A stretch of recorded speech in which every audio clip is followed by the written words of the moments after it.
뭐 바이낸스를 SEC가 이제 기소한다 그래가지고 떨어졌다가 회복을 했다가 다시 떨어졌어요. 왜냐하면 이틀 사이에 이제 SEC 의장이 또 코인베이스 미국 거래소에 상장되어 있는 거기를 또 문제 삼았어요. 그러니까 계속 이렇게 정책적인 그런 위험 요인이 있죠. 지금 미국 정부는 네. 뭐 비트 이더를 따로 구별하고 있는 게 아니고 지금 거래소를 지금 아주 굉장히 강력하게 통제 내지 공격 내지는 이제 규제하려고 하는 것 같아요. 왜냐면 거래소에서 이제 FTX 사건도 봤지만 도덕적 해이 문제도 있고 네. 또 바이낸스의 경우에도 이제 그 FTX처럼 심하진 않지만 예탁금을 일부 다른 법인으로 옮겼대요. 그 창업자가 관리하는. 네. 코인베이스 같은 경우에는 이제 그 허가받지 않은 증권 파생 상품과 같은 상품들을 팔았던 것 같아요.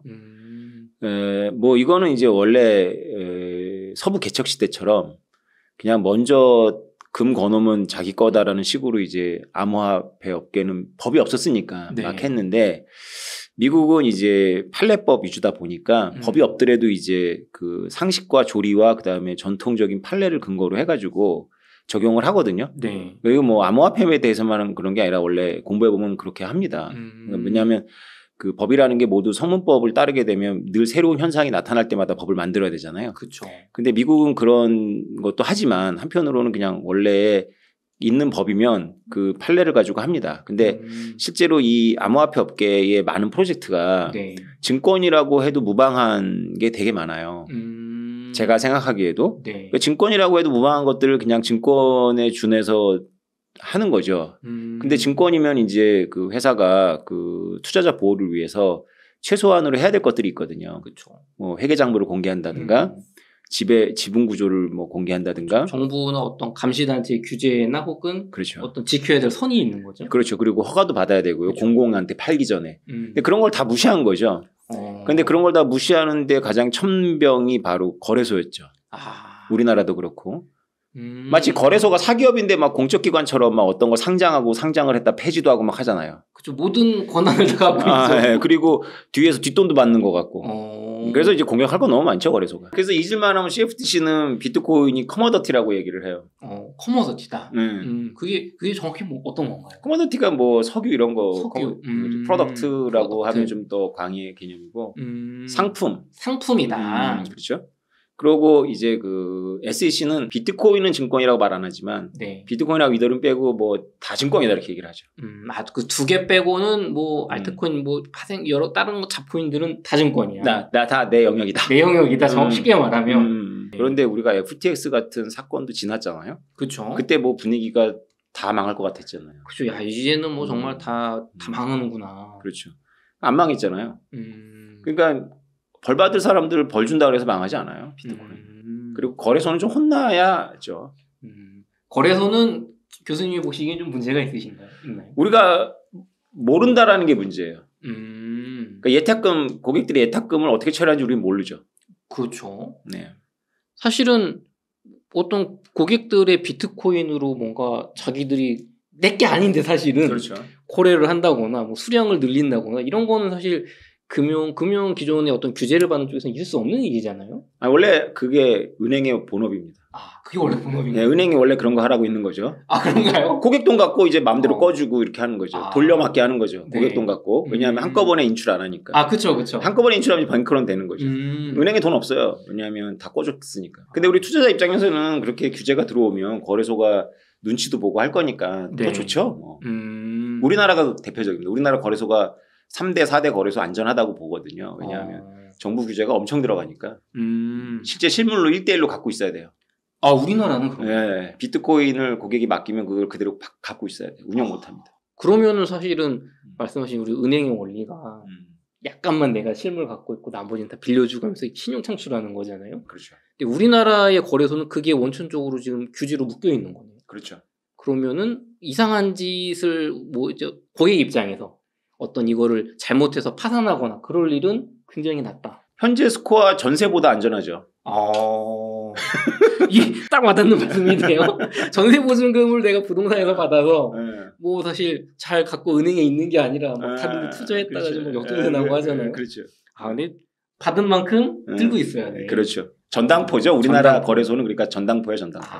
그리고 이제 어떤 것들을 가만두지 않냐면 그 달러의 위상에 도전하는 건 가만두지 않아요. 그러니까 다른 나라 정부가 그렇게 하는 거를 가만 놔두지 않는다라는 건 좀 다른 이야기고요. 네. 민간인이 그러니까 제1금융권이 하는 거를 테크놀로지에 의지해 가지고 하는 거 용납하지 않습니다. 20년형이에요. 굉장히 엄합니다. 아, 그게 징역이 그렇게 높나요? 그 실제로 적용 잘 안 하죠. 왜냐하면 그게 그렇게 악의적으로 하는 경우보다는 이제 하다 보니 이렇게 되는 경우가 있거든요. 근데 일단 압수하고 시작을 하기 때문에 일단 먼저 망하고 재판을 들어가는 겁니다. 아, 그렇죠. 바로 재판은 안 하잖아요. 그렇죠. 몇 년 걸리시려고. 그러니까 망하게 만든 다음에 하는 거죠. 네. 그러면 요 이골드라는 사례를 조금 더 설명해 주시면 좋겠는데. 아, 이골드는 중요한 사례죠. 사토시 나카모토도 두어 번 언급을 했을 정도입니다.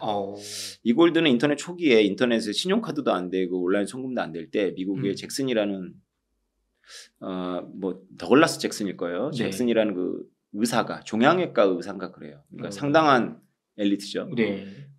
창업을 했어요. 이골드라는 회사를. 네. 개념은 아주 심플합니다. 금을 사요, 고객이. 네. 그럼 금을 안전한 금고에 맡깁니다. 실물금을 사가지고. 실물금을 사서. 그리고 고객한테는 실물금을 주는 게 아니고 배달해 주는 게 아니고 네. 그 가상의 숫자를 주는 거죠. 서버에서. 그러니까 이게 실물금보다 더 좋죠. 왜냐하면 무한히 분할되고. 네. 그 전송도 자유롭고. 그래서 금 보관증을 코드화해가지고 인터넷 결제로 사용을 한 거죠. 그래가지고 페이팔보다 1년 먼저 생겼고요. 페이팔보다 먼저. 그 거래량은 페이팔 다음에 2위까지 했었어요. 그러다가 미국 FBI가 이제 자금 세탁에 사용된다는 근거로 해가지고 패트리어트 액트라고 해서 애국법으로 그 창업자를 기소했죠. 결국은 그 재판이 그래서 유죄 판결이 2008년도 10월에 납니다. 야. 2008년 10월을 제가 왜 강조할까요? 2008년 10월 미국 뭐 금융위기 아닌가요? 2008년 11월에 바로 사토시 나카모토의 그 유명한 피어-투-피어 디지털 머니 시스템이라는 논문이 나옵니다. 이골드랑 똑같아요. 비트코인 어떤 면에서. 다만 이골드가 가지고 있는 두 개가 없죠. 비트코인은. 뭐 어떤 게 없을까요? 금이 없어요. 그렇죠. 실물금이 있다는 걸 가정하에 그걸 이제 차용증을 이제 암호화한 거니까 디지털한 거죠. 두 번째는 회사가 없죠. 서버. 아, 그렇죠. 창업자도 모르고 어디 기소할 대상도 없고. 그렇죠. 그래서 FBI 입장에서는 금을 먼저 동결했거든요. 이골드에. 금도 동결할 금도 없고. 그렇죠. 그다음 기소할 창업자나 회사나 차단할 서버도 없는 거예요. 그렇죠. 대상도 없죠. 네. 그럼 보통 이렇게 생각해 보면 야 그거 미친 짓 아니냐. 금도 없고 회사도 없는데 그게 왜 쓰이냐라고 미국 정부도 생각했을 거예요. 그렇죠. 이거는 뭐 돈이 말이 안 돼. 그렇죠. 근데 천재들은 생각이 달랐던 거예요. 그게 없으면 된다라고 생각한 거죠. 대표적인 게 사토시 나카모토. 정확하게 인지를 하고 있어요. 이골드에 대해서. 저도 이골드를 원래 알고 있었던 게 아니라 사토시 나카모토 글을 읽다가 네. 찾아본 거죠. 주식을 하시는 분들이 부동산을 하시는 우리 부동산을 분석하고 연구하시는 우리 이사님하고 좀 다른 건 네. 달라야 되는 건 뭐냐면요. 증권 자체가 네. 과거의 비트코인이었어요. 증권 자체가 쉽게 말해서 화폐 금융의 역사를 인류의 역사를 한마디로 요약하면 네. 추상화의 역사예요. 추상화. 네. 우리 호모사피엔스의 조상들은 눈에 보이지 않고 만질 수 없는 것을 자신이라고 생각하기가 힘들어했어요. 상상력이 거기까지 안 가는 거죠. 그러니까 쌀이나 소나 논처럼 눈에 만지고 손으로 잡을 수 있어야 돼요. 그렇죠. 내 손에 잡고 내가 내 눈에 보여야 이거 내 거지. 그렇죠. 그래서 그 말을 썼던 거예요. 금 자체도 사실은 오늘날에나 반도체나 이런 데 들어가는 거지 옛날에는 쓸모가 없었거든요. 저거 뭐 번쩍번쩍하는 거 뭐 일반 평민들이 뭐 무슨 소용이 있겠어요? 쓸모 없었어요. 쓸모 없었는데 금 자체도 도약이에요. 추상화에. 그런데 유대인들이 중심이 돼서 채권자가 됐잖아요. 네. 유럽 왕실에. 네네. 보이는 것에 대해서 권리를 갖고 있으니까 뺏기는 거예요 왕들한테. 심지어는 목숨도 있습니다. 우리는 채무자가 위험할 것 같은데 채권자의 목숨이 훨씬 더 위험합니다. 특히 권력자에게 채권을 갖고 있으면 채권자를 반역죄로 몰아서 죽이면 두 가지 좋은 점이 있죠. 내 빚이 청산되고 네. 그 재산 또 내 거 되고. 점유만이 소유권이라면 투자가 네. 발전을 못해서 농업혁명이 안 일어나죠. 그러니까 농업혁명이라는 게 단지 그냥 농산물이 나온 게 아니고요. 네.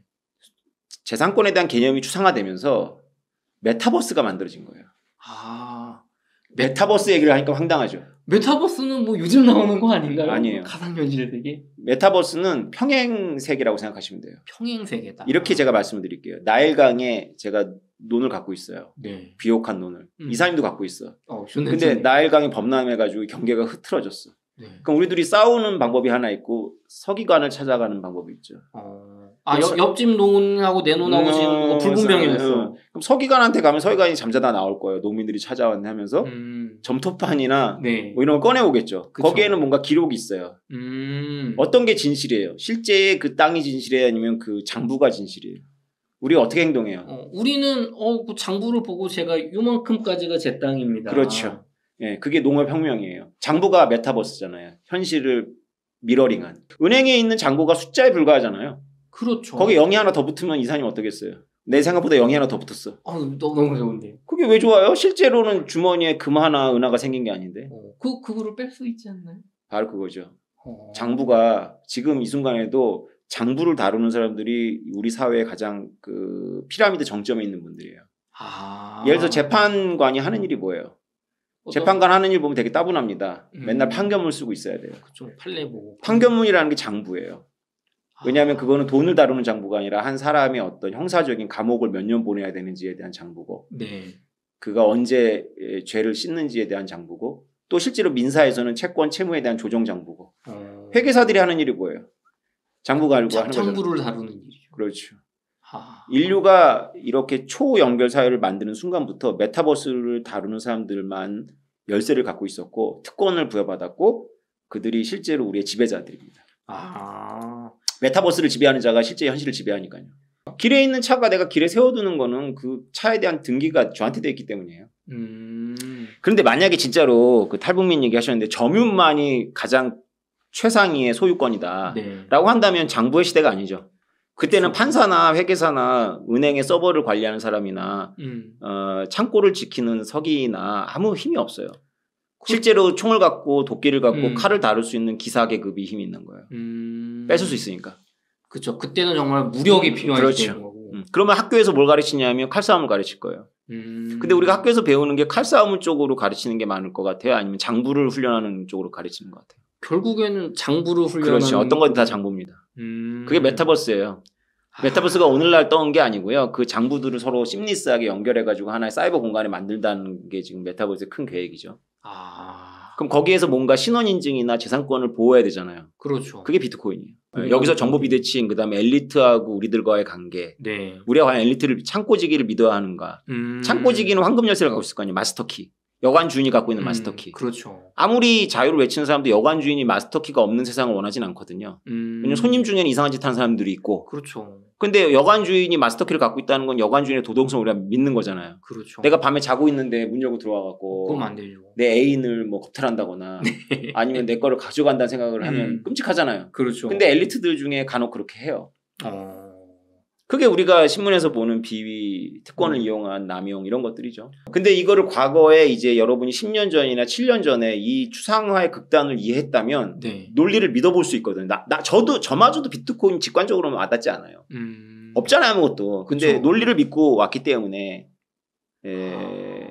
80배, 100배 뭐 이렇게 되는 거죠. 그런데 채권을 아까처럼 갖고 있으면 그 채권자가 계속 왕의 목줄을 갖고 있으면 왕한테 살해를 당하는데 왕이라는 건 결국 기사들의 왕초니까 칼잡이들의 왕초잖아요. 그쵸. 그러니까 돈이 아무리 많아도 칼잡이들의 왕초를 이길 수가 없는 거예요. 그래서 돈 많은 사람들이 머리를 쓴 거죠. 이거를 추상화시켜서 숫자로 만들자 채권을. 그래서 나를 공격할 것 같으면 그 채권 시장에 팔아버려요. 그러면 왕 입장에서는 나를 죽여봐야 자기 채무가 해결이 안 돼. 이게 또 그렇게 되는군요. 그럼요. 내가 1대1로 빚쟁이의 관계일 때는 쟤를 내가 힘으로 제압하면 빚이 없어져. 근데 채권이면 전 채권 없어요. 난 아무 관계가 없어요, 당신하고. 그렇죠. 그럼 저를 죽여봐야지 욕이나 얻어먹는 거고. 그렇죠. 채권은 이미 딴 사람 손에 가 있어서 내가 부도가 나는 꼴이 돼서 신용만 잃어버리겠죠. 그럼 그 채권이 또 수십 명 이렇게 막 현대사회처럼 갈라지면 이제 도저히 어떻게 할 수가 없는 거고. 그렇죠. 어떻게 하면 이제 그게 모라토리엄인 거예요. 그러면 이제 징벌을 받죠. 왜냐하면 그 다음에 빚을 꾸려고 할 때는 아무도 안 사주니까 그 채권 가격이 헐값이 되는 거죠. 이게 다 연결이 되는군요. 국가 권력을 제압한 거예요. 추상화시켜갖고. 지금 오늘날 현대국가에서는 은행들이 중공공기관이고 국가 정부의 신여같이 됐죠.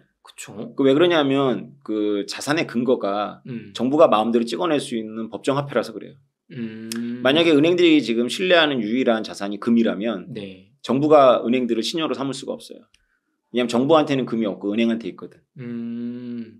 그쵸. 뭐 지금은 돈을 결국에는 대주는 사람이 국가니까.